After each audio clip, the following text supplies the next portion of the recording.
Hey everybody, Jason here. So in about 2 weeks now, we're going to have my CPA on, and she's going to come live and do some Q&A. I know you guys are giving me a whole bunch of great questions to pass on to her, but what I'm going to do is try to front load this a little bit by helping out with some of the basic questions that'll take a little bit longer. So maybe we can get into some more specifics when she comes on. She sent me over this information, and her and I have talked through this before, so I'm a little bit familiar with what you need in order to have day trader status. And so we'll go through these real quick. Appreciate the early thumbs up. You guys are awesome. Thank you so much. So there's 3 golden rules. First one being volume. And this basically breaks down to having at least 720 trades per year. Keep in mind, these are guidelines. Everything does not have to be perfect, but these are all just going to be pretty much guidelines. So if you're like super heavy in one area and light in another, you should be able to make up for this. So this breaks down to 4 trades a day, 16 trades per week, 60 trades per month, and that's working an average of 4 days per week doing those trades. Each trade counts separately. I wrote that wrong, but if you buy a position and then you sell it, so you're scalping, you're in and out, those each count as 2 trades. So when you're opening a trade and closing it out, those are 2 separate ones. If you're doing a spread, because you're buying and selling when you're opening, and then you sell and buy when you close it, those are 4 trades. So that all counts towards your total. As far as frequency of trading, they like to see the actual trading activity 4 days per week.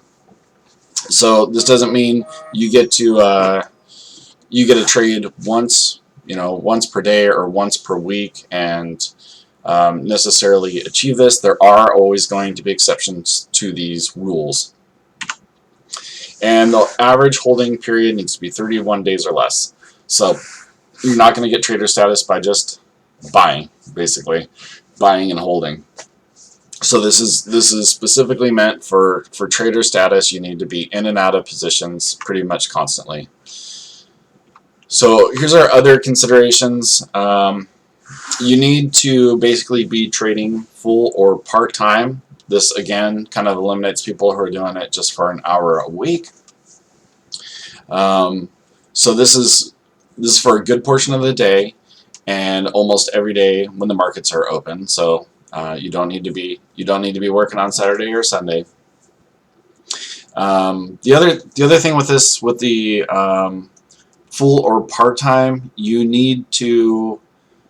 It doesn't necessarily mean like they need to see trades going on every single hour of the day, or part-time, 4 hours of the day. You don't need to be in and out of positions. Whether you're doing research, and research is very broad, and this kind of goes into the next thing as far as hours put in, because when you're spending time, like even watching watching YouTube videos, reading the news, looking at the charts, that's all research. If you're getting educational material, anything like that, that's all going to play into the time that you spend on the business, right? So this doesn't mean necessarily you're sitting there right in front of your Thinkorswim and just ready to click the button at every moment. You can be driving in the car and listening to a podcast, honestly. So as far as people who get scrutinized the most, like how likely are you to get questioned about what you do? So part-time and money-losing traders are going to get more scrutiny. So that's like people who have very little trades are only doing the 4 hours. And just because it's questionable, like, okay, you say you've been doing this 4 hours a day, but could it really be 2? And just money losing. Like, if you're just consistently losing money year after year, are you using this for a write-off? Are you treating it like a business? Are you actually trying to make money? These are some of the people who are going to get questioned a lot more. And individuals face scrutiny more than entity traders. So by entity traders, this is what I talk about sometimes, getting into an LLC. So an individual trader is just me and my Robinhood, me and my Thinkorswim. And this all, of course, is when I want to take that day trader election, which allows me certain other benefits. If you're just day trading and you say these are my wins or losses, this is just not going to apply to you. So an LLC legitimizes your trading and calling it a business, having it separated, a separate account, yeah. So that helps you with auditing and just the IRS questioning whether or not you're actually a day trader. So the hours, like we talked about this just a little bit, spend more than 4 hours a day working on the trading business. And like I said, this doesn't have to be sitting in front of the computer. It can be doing research. You could any kind of market research, any kind of education, news, just about anything all applies to it. But you can't just sit down for 5 minutes, buy a couple shares of the SPY, and call yourself a day trader. It just doesn't gonna. It's just not gonna work like that. Let me see one thing real quick. All right. So avoid sporadic lapses. It was funny because I originally read this as avoid sporadic losses, which I was like, what day trader does not have sporadic losses? But a trader, let's see, a trader has few to no intermittent stoppages in the trading business during the year. That means you're not just trading, you know, what is it? Go away in May or something. I can't remember. I can't even remember the saying right now. But it means basically you're not just trading 3 months out of the year or a short period of time. Just kind of doing it when you feel like it. It needs to be treated like a business in order to qualify for the status. Your intention must be to run like a business and make a living. So this must be for profit. It is not, I mean, like literally this is saying this is not Wall Street bets here.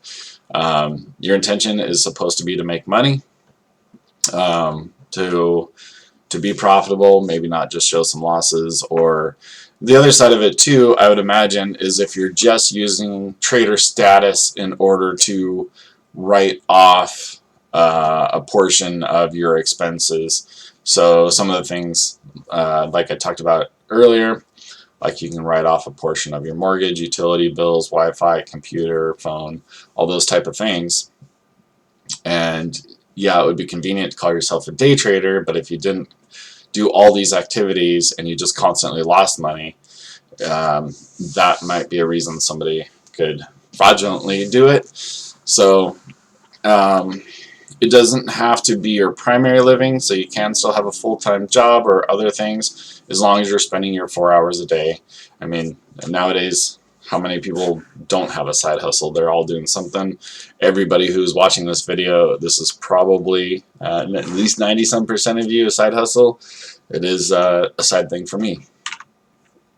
So operations, we have significant business equipment, education, business services, and a home office. So home office can be a closet, doesn't matter. Home office can be the biggest room in the house.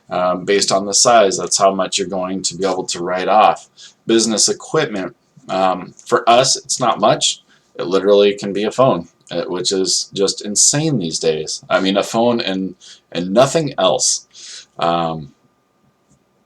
But on top of that, computer, phone, Wi-Fi, maybe a TV if you're watching news and keeping up on that. Business services could be anything. I mean, they could be trade alerts, they could be commissions. All those things fall into that. So those are all things that we can write off in the end as a trader. I don't think there's anything more to touch on that. So, and the last thing here is account size. So the minimum they like to see is about 15,000. So we're not achieving trader status below 15,000. I mean, maybe right there, but you're not getting trader status with $1,000 account. And this also kind of made me laugh because so many people are worrying about avoiding the PDT rules. So we want $25,000 in our account to achieve PDT status. So we actually want pattern day trader status. So that's what we actually want.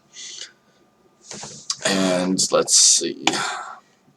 So again, Sarah, oh my gosh, I feel so bad. Let me edit this right now. There we go. No, that's correct. Sarah, she doesn't have an H on the back of her name.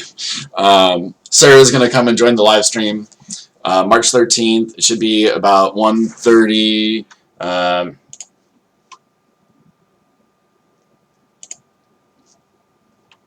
All right. So, yeah, March 13th, 2021. That's a couple weeks from now, 1:30 Pacific Standard Time.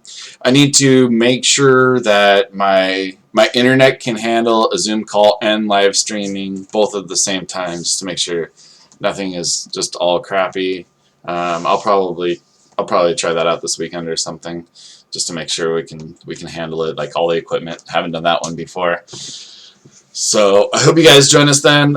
In the meantime, give me lots of questions to ask, and I'll try to, between now and then, go over some of the ones that I know for sure, or even talk to her. That way I'm getting a lot of the broader stuff out of the way, and then we can go to her for more specific questions. I also, of course, have my own. I have my own that I'll ask, even though they have been answered, just because I'm sure there are things that everybody else will want to know, and there's certainly a lot of questions you guys have asked that I would like to know too. So, all right, guys, hope you have a great day and make a lot of money.